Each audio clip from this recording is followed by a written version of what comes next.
숨 쉴 때 주 예수 앞에 다리어라. 은밀한 짐에 있더라도 주 예수께 하리라.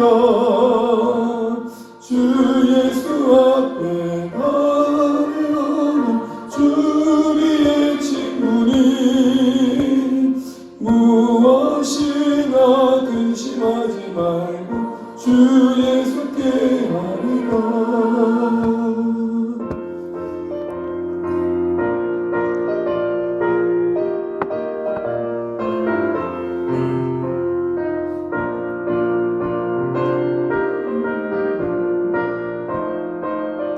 괴로움과 두려움이 있을 때 괴로움과 두려움이 있을 때 주 예수 앞에 다리어라.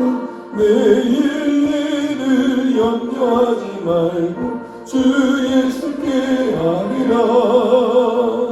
주 예수 앞에 다리어라. 주 우리의 친구니 무엇이나 근심하지 말고 주 예수께 하리라.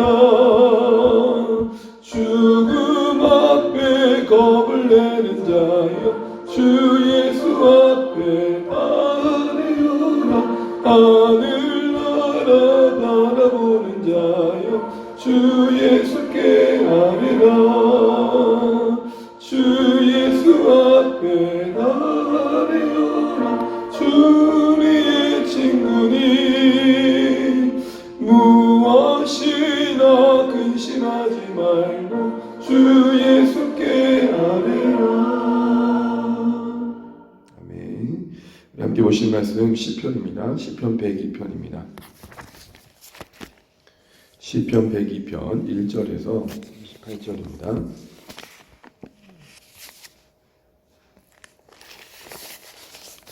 시편 102편 1절에서 함께 기도하시겠습니다. 제가 먼저 1절 읽겠습니다. 여호와여 내 기도를 들으시고 나의 부르짖음을 주께 상달하게 하소서. 내 괴로운 날에 주의 얼굴을 내게서 숨기시 마소서.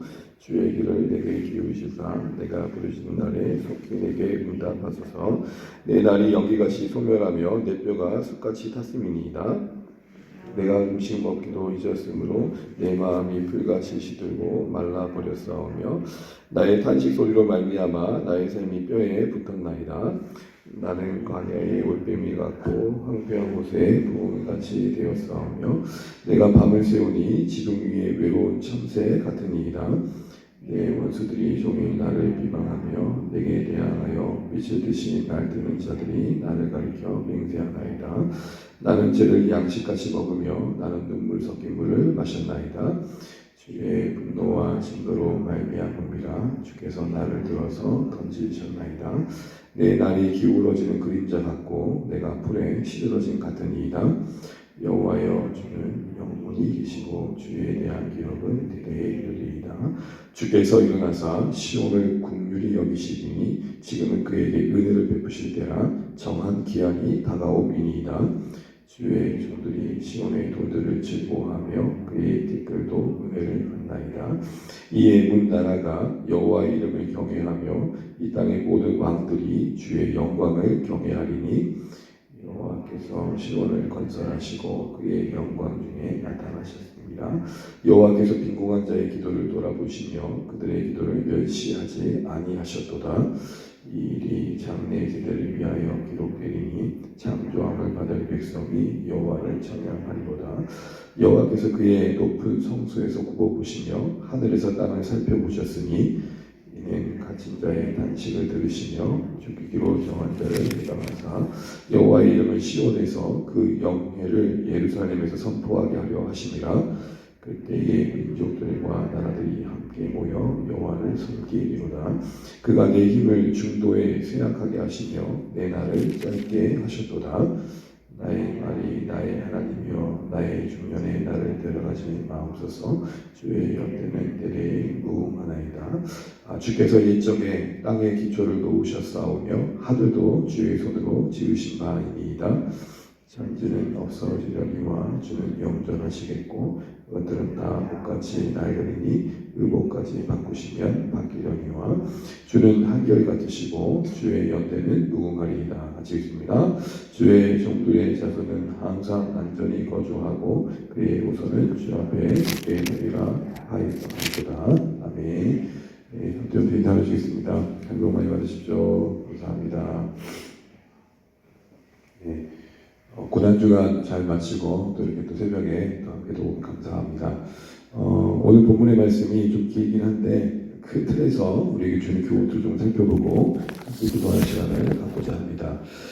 일단 시편 102편 시제를 보시게 되면 시의 제목이 그 자체로 메시지인 걸 보게 됩니다. 고난당한 자가 마음이 상하여 그의 근심을 여호와 앞에 토로하는 기도라고 되어 있습니다. 고난당한 자, 무거운 짐진 자를 말하죠. 마음이 상한 자, 마음이 지쳐있는 자를 말합니다. 그래서 생긴 그 근심을 하나님 앞에 토로했다 그럽니다.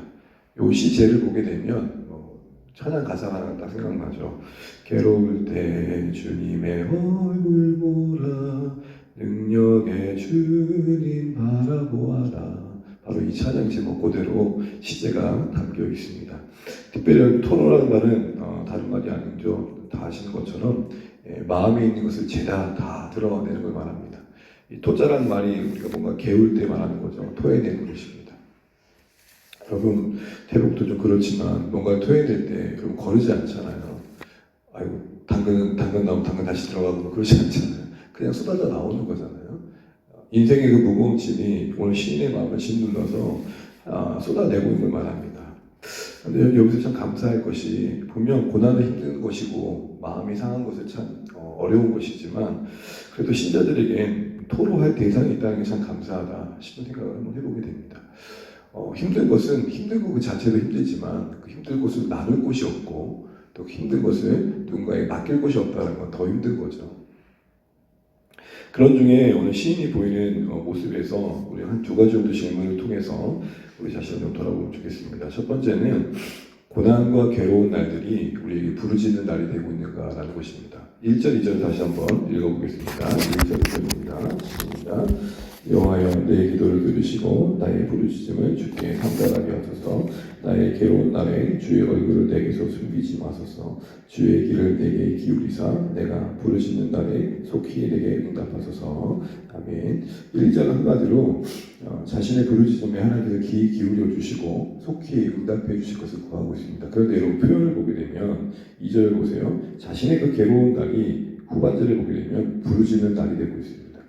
괴로운 날이 괴로운 날로 종식되어지지 않고 괴로움이 부르짖음으로 나아가고 있는 걸 보게 됩니다. 사랑하는 우리 주 안의 모든 가족들의 삶의 자리에 여러 모양의 힘겨움이 시작올 때 그 괴로움이 부르짖음이 되는 은혜가 있기를 주님으로 축복합니다. 적어도 우리가 오늘 시인은 그 괴로움이 부르짖음으로 나아가는 데 있어서 그의 형편이 어떠한가라고 볼 때 참 쉽지만은 않음을 보게 됩니다. 물론 상대적이겠지만 참 이런 상황에 선지면 정말 살고 싶을까 싶은 생각 정도 듭니다. 3절부터 11절을 보게 되면 그 괴로운 형편이 나와 있는데 주목할 것은 3절부터 11절 내내 계속 내 자신에 대한 어떤 자신을 지칭하는 표현이 참 많이 나온다는 겁니다. 괴로움의 그 초반부에는 모든 게 자신에게 쏠릴 수밖에 없는 것이죠. 그래서 여러분 3절부터 5절을 보시게 되면 육체의 병 중에 정말 식사마저 할 수 없을 정도로 고통의 상황이 있는 시인을 보게 됩니다. 우리 4절, 5절만 한번 읽어보겠습니다. 시작. 내가 음식 먹기도 잊었으므로 내 마음이 풀같이 시들고 말라 버렸사오며 나의 탄식 소리로 말미암아 나의 삶이 뼈에 붙었나이다. 아멘. 누군가 좀 근심하게 되면 그 외모를 통해서도 뭔가 확인되잖아요. 너 요즘 고민이 많은가 봐. 피골이 상접이 됐어. 이런 말을 듣게 됩니다. 오늘 시인도 그랬던 것입니다. 온몸이 무언가 설명할 수 없지만 큰 고통에 그 아파오는 모습을 보게 되는데요. 4절에 내가 음식 먹기도 잊었다 이 말은 원래 의미가 이겁니다. 식사마저 할 수 없을 정도로 참 힘들었다 이런 얘기를 하는 겁니다. 6절부터 7절은 육체적인 고통뿐만 아니라 정서적으로 참 공허함을 고백합니다. 우리 7절 한번 읽어보겠습니다. 시작. 내가 밤을 새우니 지붕 위에 외로운 참새 같으니이다. 참 외롭다는 표현을 하고 있고 6절에도 보게 되면 광야의 올빼미, 뭐 황폐한 곳의 부엉이 홀로 던져진 자와 같다라는 얘기를 하는 것이죠. 고독의 짐이 괴로운 짐이 크면 이게 혼자 세상이 다 그리고 우리 그런 말 흔히 하잖아요. 너 세상 짐 혼자 다 진 것처럼 그렇게 힘들어하니. 정서적인 고립감을 느끼는 거죠. 내 마음 누가 알아주노라는 마음도 드는 거고 내 처지 누가 이해해주노 생각도 들 때가 우리에게는 찾아올 수 있습니다. 그리고 8절부터 9절은 그렇게 심신이 약해 있는 그때에 엎친 데 덮친 격이라고 설상가상이라고 더해지는 원수들의 괴롭힘이 있었던 것을 보게 됩니다. 우리 8절 한번 읽어보겠습니다. 시작. 내 원수들이 종일 나를 비방하며 내게 대항하여 미칠 듯이 날뛰는 자들이 나를 가리켜 맹세하나이다. 본인이 겪는 그 괴로움에 심신이 많이 지쳐있는 그 상황 속에서도 그것마저도 힘들었을 텐데 원수들이 그 틈을 놓치지 않고 비방하고 괴롭히고 감당할 수 없는 말들을 쏟아내더라는 것입니다. 여러분 그렇잖아요. 내가 은혜가 있을 때는 뭔 말해도 괜찮아요. 아니 그 말 자체가 나쁘다기보다는 그 자체가 뭐 괜찮다기보다는 그냥 감당할 만하죠. 근데 여러분 우리가 심신이 지칠 때에 작은 말 한마디가 너무 힘들잖아요. 그럴진데 오늘 원수들이 얼마나 말을 쏟아냈겠고 얼마나 그 모욕적인 말들을 쏟아냈겠어요. 그러다 보니까 9절에 이렇게 말합니다. 9절 10절 11절까지 읽어보겠습니다. 시작. 나는 죄를 양식같이 먹으며 나는 눈물 섞인 물을 마셨나이다. 주의 분노와 진노로 말미암음이라. 주께서 나를 들어서 던지셨나이다. 내 날이 기울어지는 그림자 같고 내가 불에 시들어진 같으니이다. 오늘 그래서 결국 뭘 말하냐면 죄를 양식같이 먹고 이게 밥을 먹는데 돌을 씹는 건지 밥을 먹는 건지 모르겠다는 겁니다. 그러면서 또 뭔 말하죠? 나는 눈물 섞인 물을 먹습니다. 물을 마시는데 거반 물이 아닌 눈물을 먹는 듯한 그런 그 힘듦을 고백하고 있는 것입니다. 그러면서 그가 그런 중에 깊이 더 그 마음을 짓눌렀던 건 뭐냐면 주님의 분노 앞에 마치 자신의 인생이 서 있을 것 같은 고통을 느끼고 있었던 것이죠. 분명 지금 괴로워서 하나님 앞에 부르짖고 있는데 정서적으로는 하나님과의 거리감도 깊이 느끼고 있는 거예요. 우리 그런 데 있지 않습니까? 너무 힘들어서 하나님 앞에 나왔는데 하나님께 부르짖는 그 시간마저도 하나님과의 거리감이 느껴질 때 우리 시인에게 더 괴롭다라고 이야기를 하고 있습니다. 그러면서 뭐라고 얘기하고 있냐면 11절에 나는 기울어지는 그림자 같다. 이것은 다른 말로 말하면 저무는 해와 같다라는 것입니다. 해가 저물 때 그 그림자가 길어지다가 사라지는 것처럼 나의 인생은 지금 의미 없고 나의 인생은 참 무력하다라고 이야기하고 있는 것입니다. 우리는 여기서 결국 그 시인이 하나님께 괴로움을 쏟아내고 있는데 결국은 찾아가는 자리가 어디냐면 하나님의 분노와 진노 앞에 서 있는 자신을 보게 됩니다. 결국은 육체적으로 힘들었고 정서적으로 외로웠고 원수들이 나를 괴롭혔지만 이 모양 저 모양 여러 일들이 있었지만 가만히 생각해보니 내가 하나님 앞에 진노받을 만한 일, 내가 하나님의 분노를 일으킬 만한 일들을 했던 것, 그것이 가장 큰 걸림돌로 지금 결국은 자리잡고 있는 걸 보게 됩니다. 우리는 여기서 결국 하나님 없이 살아갈 수 없는 인생의 무력함을 보게 되고 또 사람들이 때로는 호기롭게 하나님 없이도 살 수 있는 것처럼 떠나지만 결국에는 그만큼 집떠난 탕자의 심령에 자리에 설 수밖에 없는 게 우리 인생을 보게 됩니다. 하나님 여러 인생의 괴로움 속에서 하나님 없이 살아간 우리 마음의 빈 공간을 확인시켜 주시는 겁니다. 여러분 한번 돌아보십시오. 육체적으로 힘들 때에, 정서적으로 외로울 때에, 관계 속에서 내 형편, 내 상황을 이해하지 못하고 수없는 공격을 쏟아낼 때에 결국 그것은 우리의 상황을 힘겹게 하는 게 맞지만 결국은 그것이 힘든 이유는 내 안에 하나님의 거리감, 하나님과의 그 절대적인 거리감이 결국은 드러나게 되더라는 것입니다. 자녀를 향해서 온 마음을 나눔을 사랑한다는 말을 다 쏟아냈지만 결국은 받아들이지 않은 자녀의 냉랭한 모습과 그리고 내가 갑자기 초라해지는 가운데 결국 내 마음에 하나님이 없었구나를 생각하게 되는 거죠. 일이 힘들어서 이리저리 치이면서 살아갔지만 가만히 돌아보면 결국 내 안에 그 상황을 감당하기 위해서 하나님의 의지함이 없었음을 보게 되는 것입니다. 사랑하는 성도 여러분, 오늘 시인은 결국 그 고난과 괴로운 날이 부르짖는 날이 되고 있는데 그 부르짖음을 더했던 것은 결국은 자신 안에 하나님이 없음을 봤던 것입니다. 여러분, 저는 개인적으로 그렇더라고요. 제 기도가 문제 때문에 절박하게 나아가지만 결국은 그 문제마저도 내려놓고 더 절박해지는 것은 하나님 없이 그것을 감당하고는 제 모습을 볼 때입니다. 새벽에 기도하실 때마다 여러 기도 제목들이 우리에게 있지만 우리를 힘들게 하는 여러 문제들이 있지만 그런 중에 내가 그 모든 것들을 하나님 없이 감당했던 내 모습을 확인하시고 오히려 더 하나님과의 관계를 더 점검해 볼 수 있는 우리 기도의 시간이 되셨으면 좋겠습니다. 두 번째로 볼 수 있는 질문은 오늘 이 시인의 괴로움이 그리고 고난이 그를 그냥 그대로만 두지 않고 좀 더 다음 단계로 가는 과정이 되었다는 겁니다. 이런 질문을 해보는 거죠. 우리의 괴로움은 우리의 고난의 시간을 나를 잘하게 하고 있는가? 12절부터 22절은 좀 분위기가 바뀌는데요. 12절에 여호와여라고 시작하지만 원문에는 그러나라는 말이 붙습니다. 그런데 여호와여, 그러나 여호와여, 주는 영원하시고 주에 대한 기억은 대대에 이르리이다 하면서 13절을 고백합니다. 우리 13절을 읽어보겠습니다. 시작. 주께서 일어나사 시온을 긍휼히 여기시리니 지금은 그에게 은혜를 베푸실 때라 정한 기한이 다가오미니이다.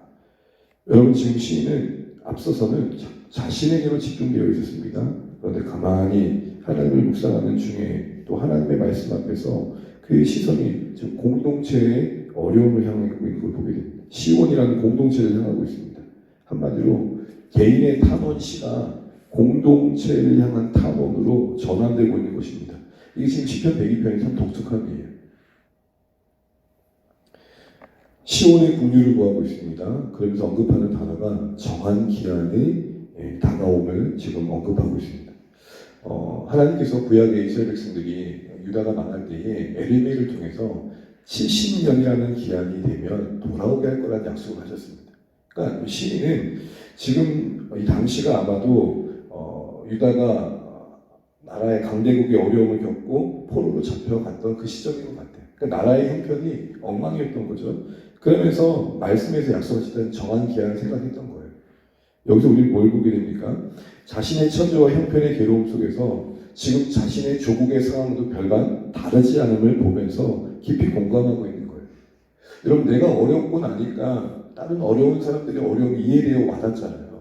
그러니까 지금 시인은 자기의 처지와 형편의 괴로움 속에서 같은 처지에 있는 조국이 깊이 와닿았던 겁니다. 그러면서 이제는 이 조국의 장래의 세대들, 후손들까지도 염려한 자리에 서 있는 걸 보게 됩니다. 우리 좀 멀리 가 있지만 28절을 읽어보겠습니다. 28절입니다. 시작. 주의 종들의 자손은 항상 안전히 거주하고 그의 후손은 주 앞에 굳게 서리이다 하였도다. 이상하지 않습니까? 자기가 괴로워서 기도하다가 결론은 어떻게 기도의 제목을 맡게 되면 앞으로 후손들이 안전하게 예루살렘의 영광스러운 회복 속에서 거하게 해주십시오. 기도가 좀 달라지고 있습니다.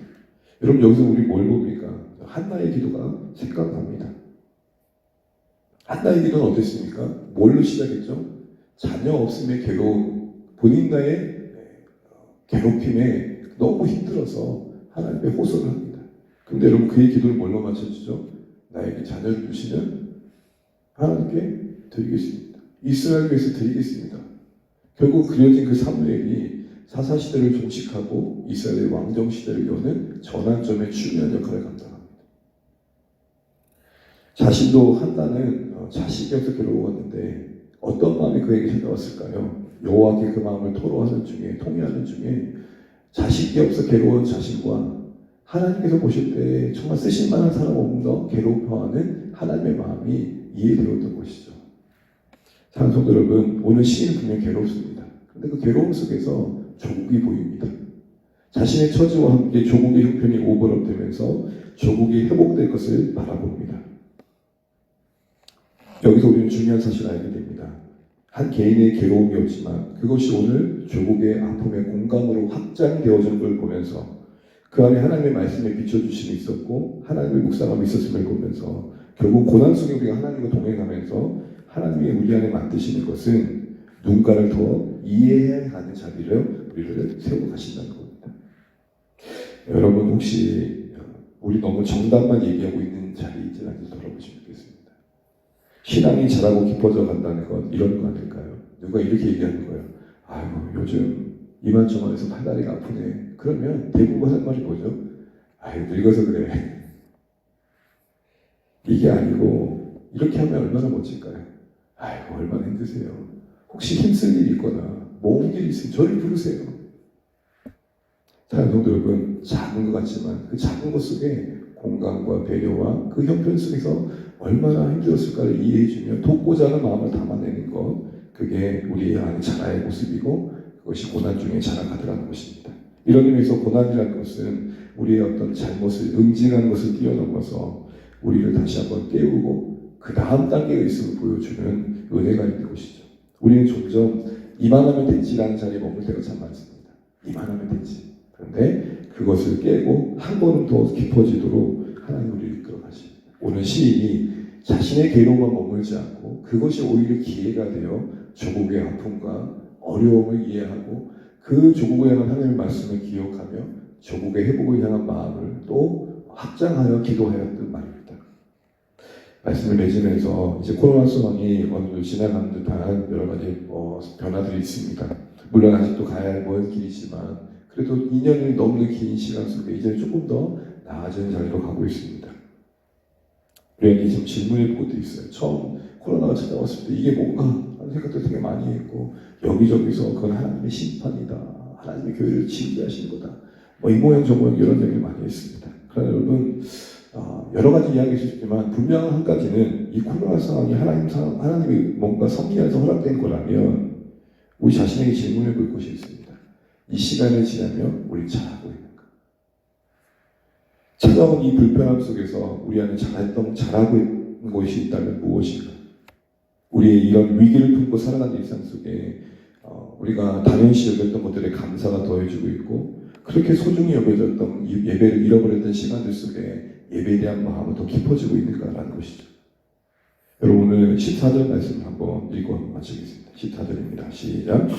주의 종들이 시온의 돌들을 즐거워하며 그의 티끌도 은혜를 받나이다. 이 말이 무슨 말일까요?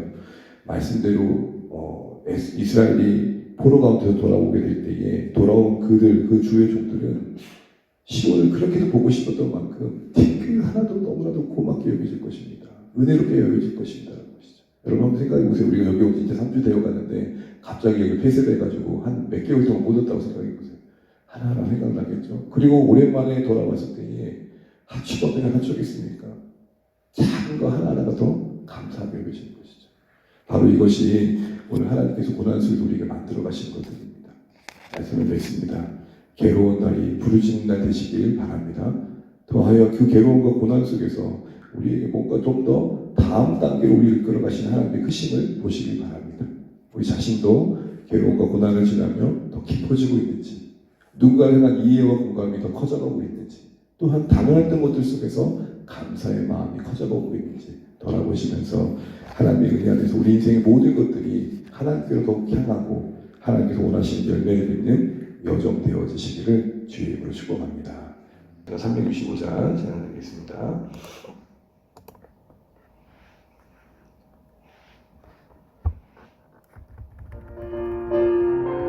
전하시면서 주신 말씀 기억하시면서 기도하시겠습니다.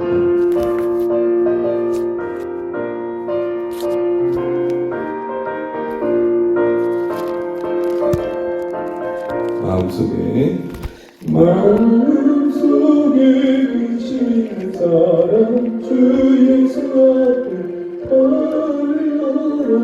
슬픈 마음 미스데이라도 주 예수께 아뢰라. 주 예수 앞에 달려라. 주 우리의 친구니 무엇이나 근심하지 말고 주 예수께 아뢰라. 눈물 나며 깊은 한숨 쉴 때 주 예수 앞에 달려라.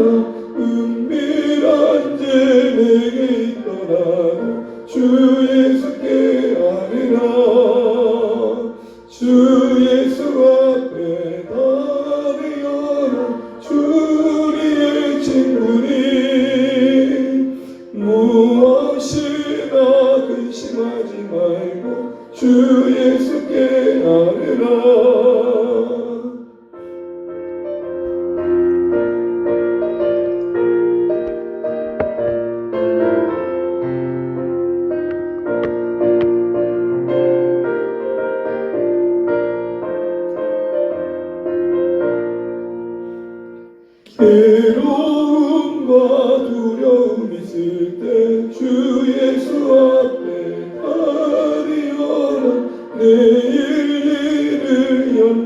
근심하지 말고 주 예수께 아뢰라.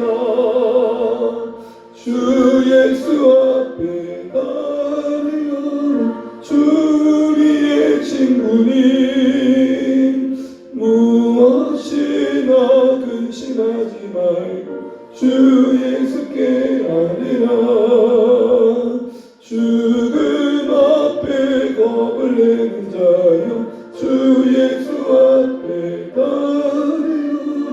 하늘나라 바라보는 자여 주 예수께 아뢰라.